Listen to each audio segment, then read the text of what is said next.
Ah, oke. Sekarang di sini ada sebelumnya saya mau ini bentar.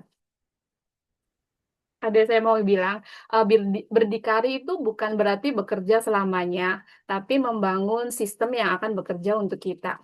Beternak kambing adalah jalan paling realitas dan masuk akal untuk menciptakan lapangan kerja sendiri di kampung halaman. Karena kan di situ kita bisa menghasilkan, membangun masa depan pensiun yang mandiri, tetap memiliki penghasilan dekat dengan keluarga, dan penghasilannya yang bermartabat dan menghadapi ekonomi yang tidak pasti. Menurut saya strategi beternak kambing itu adalah patut dihitungkan, dipentingkan kalau seandainya memang memiliki lahan dan uang untuk ya membangun masa pensiun ya, karena kan kambing kan bisa kita rawat sampai lama ya, dan dia juga bisa beranak. Nggak lama lagi, saya nggak banyak ngomong, kita langsung aja ke perkenalan di narasumber. Di sini ada Mas Andi. Adi, beliau adalah alumni 140 yang baru kembali ke tanah air. Ad- Mas Adi ini tidak memulainya dari nol. Dia udah lama banget di Taiwan, tapi dia secara kontinu mengembangkan dan merawat usahanya peternak kambing. Dia rintis dengan sampai sukses hingga hari ini. Mas Adi berbagi ilmu dan pengalamannya kepada kita semuanya. Untuk Mas Adi, saya persilahkan. Jadi baik, untuk perkenalan saya adalah alumni 140 tahun 2019 dan saya merintis usaha peternakan ini selagi saya masih di Taiwan. Terus sekarang saya baru berapa ya, 4 bulan lah berada di Indonesia dan meneruskan usaha yang sekarang saya jalani. Di samping usaha peternakan, saya juga sekarang masih kuliah di Universitas Siber Asia. Oke, mungkin itu aja perkenalan singkat dari saya. Boleh kita mulai untuk presentasi materinya, Kak? Oke, baik teman-teman. Saya akan mulai presentasi untuk usaha yang saya jalani ini. Nah, ini adalah tema usaha yang saya jalani, teman-teman. Jadi, berdikari di kampung halaman dengan beternak kambing, yaitu dengan kata lain saya menjalankan integrated farming ya. Jadi, bagaimana usaha itu bisa berkelanjutan. Misalnya, saya itu mengembangkan dari usaha peternakan langsung ke pertanian dan perkebunan, dan itu saya sudah kemarin sudah saya lakukan juga ya. Dari itu saya kotorannya bisa dijadikan kompos, dan komposnya itu saya gunakan untuk menanam sayur di belakang rumah saya.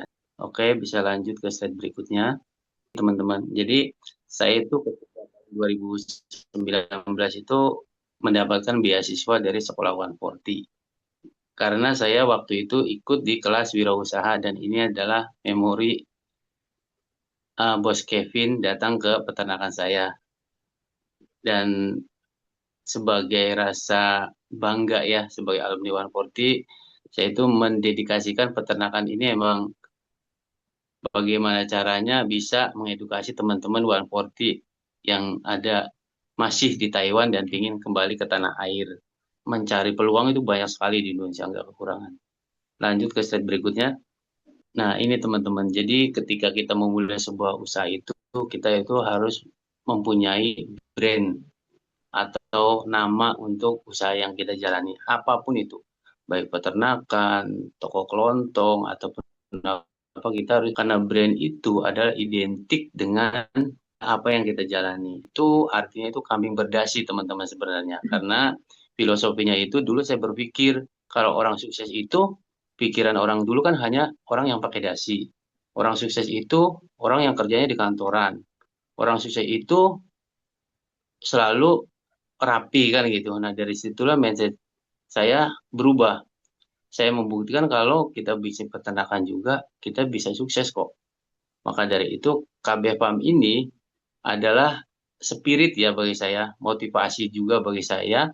Jadi di sana peternakannya itu yang memakai dasi gitu maksudnya. Jadi kambing-kambing ini yang udah diternak di sini tuh pakai dasi, ibaratnya gitu kan, buat buat brand aja, buat brand kepemilikan, kalau itu oh ini brand kita gitu loh. Ketika kita mau mulai usaha itu ya ya brand kita ini kan gitu kan. Jadi orang-orang itu udah tahu kalau di sini KB Farm di mana? Oh di sana gitu kan. Jadi KB Farm itu memang udah legal brand punya peternakan saya sendiri teman-teman. Lanjut ke slide berikutnya.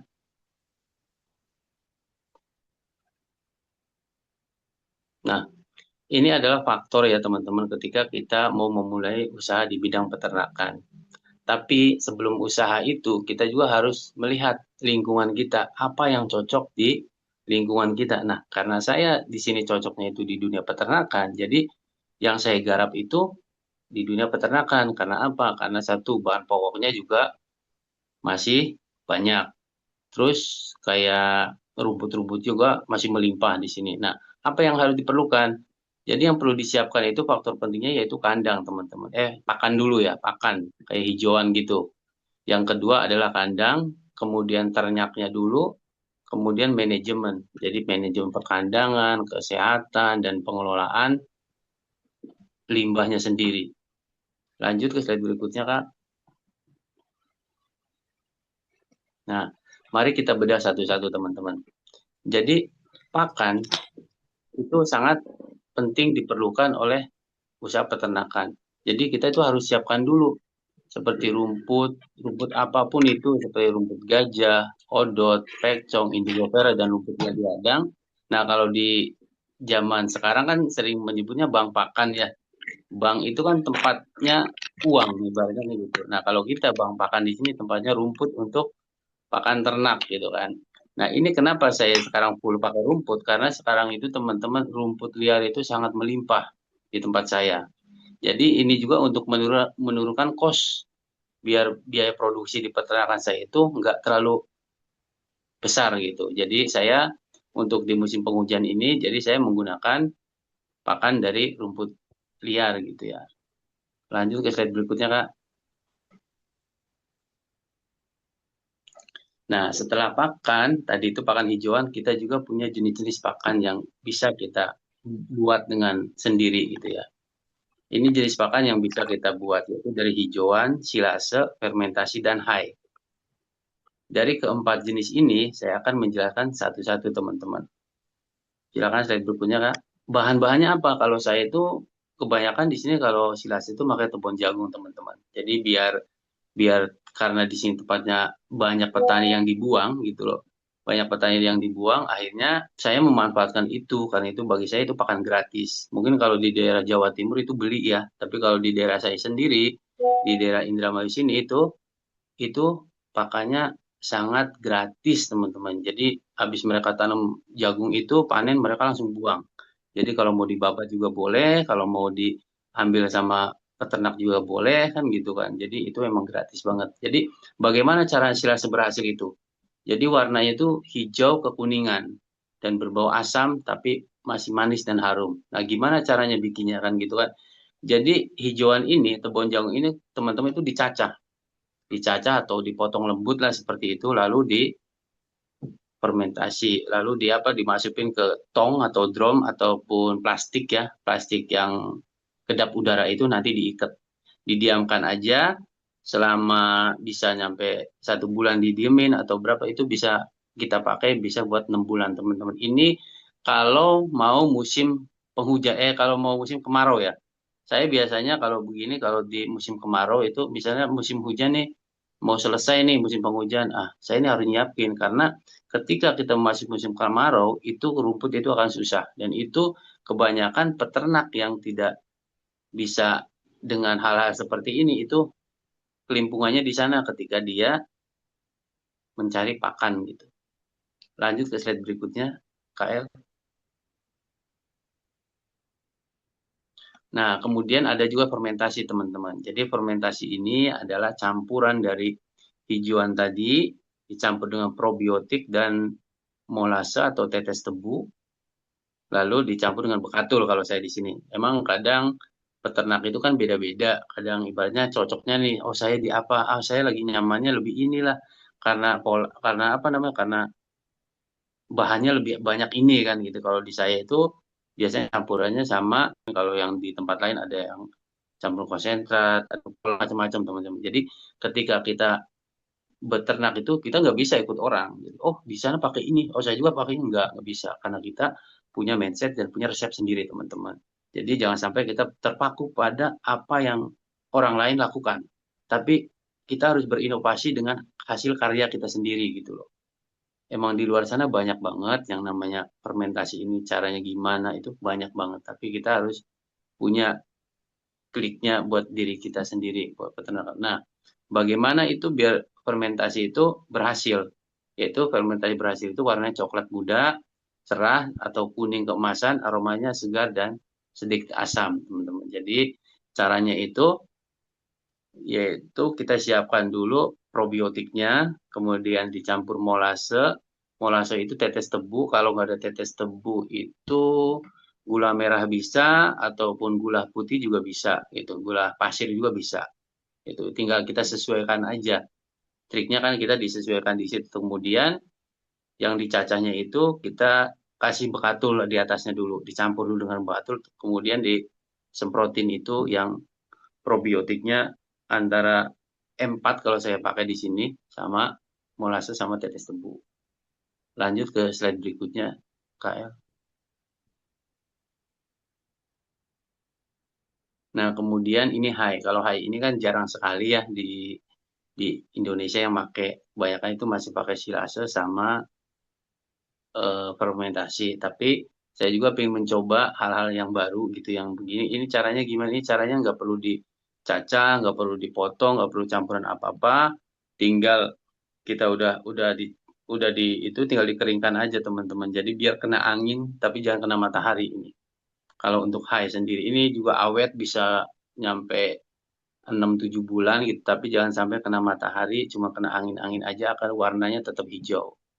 Itu yang akan saya lakukan dan saya sudah coba untuk di KB Farm ini. Lanjut ke slide berikutnya, KL. Nah, tadi itu tentang masalah pakan ya. Jadi kita tadi bahas pakan dan kita juga sekarang mau bahas tentang kandang nih. Kandang juga ada triknya teman-teman. Jadi kita beternak itu bukan hanya bikin, ya mau bikin kandang begini. Jadi yang penting kandang kan gitu kan. Tapi fungsinya kita nggak tahu tuh buat apa. Nah, jangan sampai seperti itu. Jadi kita itu ketika mau beternak, kita itu fokusnya mau kemana ya? Saya mau fokus di penggemukan. Nah, gimana caranya agar penggemukan itu bisa efektif? Bisa sesuai target yang kita harapkan. Ya, caranya dengan kita membuat kandang baterai yang nomor 2 ini. Gitu kan. Karena kandang itu ada 3, teman. Ada kandang baterai, kandang umbaran, kandang koloni kan gitu kan. Jadi itu kita harus sesuaikan dengan apa usaha yang peternakan yang akan kita jalankan. Kalau saya ingin pengembang biakan aja, ya udah berarti teman-teman bikinnya itu kandang koloni. Kandang koloni itu kandang pengembang biakan yang mana isinya itu 20 ekor satu jantan, bisa 10 ekor satu jantan, itu tergantung dengan teman-teman semua yang mau ngituin. Kalau kandang baterai itu baterai teman-teman dijejer gitu kan, meter gitu kan, kurang lebih panjangnya itunya setengah bisa bisa gitu. Jadi tujuannya itu biar kambing itu nggak banyak gerak, nggak banyak keluar energi kan gitu kan. Biasanya kalau kita banyak gerak berkeringat, jadi kambing juga susah gemuknya gitu. Jadi biar teman-teman usahanya kalau mau melirik dunia peternak itu berhasil, jadi perhatikan hal ini. Jadi kalau kandang umbaran, jadi teman-teman bikin aja tuh kandang, cuman sekelilingnya itu disekat sama pagar atau apa. Jadi biar mereka tuh keluar masuk sendiri di sana. Jadi tinggal dilepas aja dari kandang, jadi mereka itu kambingnya itu keluar cari pakan sendiri, makan sendiri, habis itu masuk dari kandang, itu kandang umbaran. Itu juga bisa buat alternatif buat pengembang biakan. Lanjut Kak untuk slide berikutnya. Nah, setelah kandang kita juga teman-teman harus punya manajemen kandangnya juga. Jadi yang saya bilang tadi itu kandang itu buat apa? Kadang kan ada yang zaman sekarang itu kandang itu buat show. Bagaimana caranya kita buat biar menarik kan gitu kan. Jadi kalau emang buat show kita itu bikinnya jadi dari baja ringan kan yang mahal gitu loh. Dari baja ringan atau kayu jati yang kalau domba Garut kan banyak kan kayu jati itu yang kokoh-kokoh gitu kan. Tapi kelihatannya mahal teman-teman. Jadi kalau teman-teman mau ambil itu buat bisnis, untuk bisnis sebagai pengembang biakan itu kurang pas karena apa? Karena untuk membuat kandangnya itu juga sangat mahal. Kalau untuk yang kalian buat pengembangbiakan ataupun bisnis yang kita lakukan ini ya pakai aja pakai bambu itu lebih lebih ringan dan lebih efektif ya karena kita jujur aja kalau di pengembangbiakan itu kan nyarinya profit ya bukan nyari nyari show gitu. Kalau yang show gini kan biasanya mereka suka up di media sosial kan seperti di YouTube atau apa mereka juga dapat AdSense kan dari situ. Jadi mereka nggak hanya memikirkan menjual kambingnya aja, tapi dia memikirkan juga dari penghasilan yang lain seperti itu. Baik, kita lanjut ke slide berikutnya, KL. Itu untuk manajemen kandang ya. Nah, kemudian ketika kita membuat sebuah usaha peternak, kita juga harus memikirkan, yaitu pemasarannya kemana ya, gitu kan. Nah, untuk saya sendiri, di sini itu mereka kebanyakan larinya ke tukang sate. Di sini kan ada banyak sate Madura tuh, di pinggir-pinggir jalan kan gitu. Nah, kita itu deketin ke sana. Jadi bang, kalau sate Madura itu biasanya butuhnya berapa porsi kan gitu kan.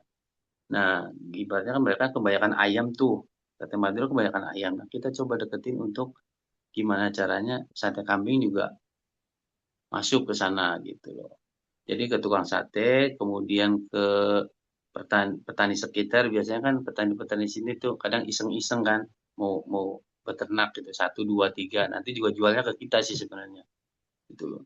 Nah kemudian buat akikah, karena kita umat muslim kan biasanya akikah itu perlu ketika orang melahirkan kan kalau cewek satu, kalau anaknya cowok kan dua, itu juga market juga teman-teman. Kemudian di yang tahunannya di kurban. Jadi kita itu pasarnya sebenarnya di ngambil lingkup ini aja itu udah kewalahan sebenarnya untuk peternakan domba ini. Nah, lanjut untuk slide berikutnya Kak El. Nah, di samping itu udah kita mikirin kandang, mikirin rumput, mikirin pemasaran, kita juga harus mikirin kesehatan ternak juga. Nah, ingat karena kita ini apa memelihara hewan hidup itu pasti akan mengalami resiko yaitu kematian seperti seperti kena penyakit cacing atau dan lain-lain. Nah, kita ini harus menyiapkan manajemen kesehatan ternak juga. Nah, untuk menyiapkan manajemen ini, jadi teman-teman harus memilah tuh. Teman-teman konsultasi ke dinas peternakan biasanya kan dia biasanya datang itu untuk mengecek dan nanti dinas peternakan itu ngasih tahu obat yang cocok buat kambing. Untuk di wilayah sini kan agak panas nih. Wilayah sini sama wilayah Garut itu beda cuacanya gitu. Mungkin dari saya di Jawa Timur juga beda. Nah, itu kan cocok-cocokan dengan obatnya. Nah, kita yang pertama itu menyiapkan bioflok, teman-teman. Bioflok ini sangat cocok untuk apa metabolisme tubuh tubuh hewan ya, karena ini kan hewan yang suka mengunyah ini kalau kalau kambing-kambing ini kan. Jadi dia itu butuh dengan garam gitu loh.